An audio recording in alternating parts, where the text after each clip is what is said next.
Yeah, it's not good to eat human food, yeah. Like human food, fine. I mean, you can eat, but not upma, yeah. Not upma. What would you do if a wild parrot suddenly flew through your window and acted like she had always lived there? For Kiri, it began with one quiet visit. One morning, two parrots appeared on the balcony. They looked tired and thirsty, so the family placed some water and bird food nearby. No one expected to see them again. But the next morning, they returned. And then they came back. The day after that.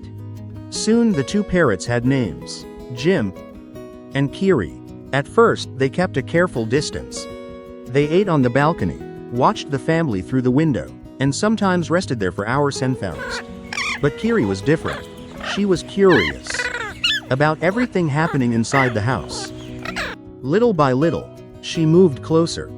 One day, she flew through the open window and landed in the bedroom. She looked around as if she were inspecting the place. After that, visiting the balcony was no longer enough. Kiri wanted to be part of the family's morning routine. She would appear during breakfast, sit close to them, and call loudly whenever she felt ignored. Sometimes she landed on their laps. Sometimes, she simply watched them work and she was still complete wild. She could leave whenever she wanted. And that was what made their connection feel so special. Kiri was not staying because she had to. She was choosing to come back. Then, without warning, she disappeared. Then, weeks. Eventually, 4 months went by without a single visit. Every morning, the family looked toward the balcony. They wondered if she was safe. They worried that something had happened to her.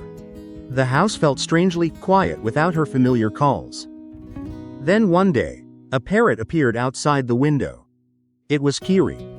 But she had not returned alone. Beside her was a tiny young parrot. Her baby. Kiri had spent months away, raising her little one. And, when the baby was finally ready to explore, she brought it to the place she trusted most. Their home.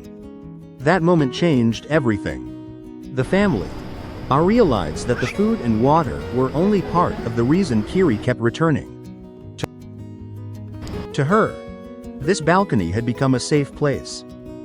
A place where she could rest. A place where her baby would not be harmed. Now, breakfast sometimes feels less like a normal morning, and more like a small piece of the forest has entered their home.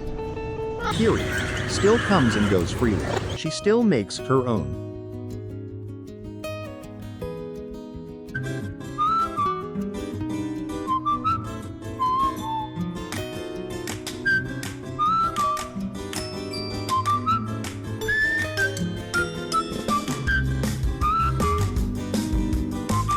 But every time she returns, she brings the same quiet reminder.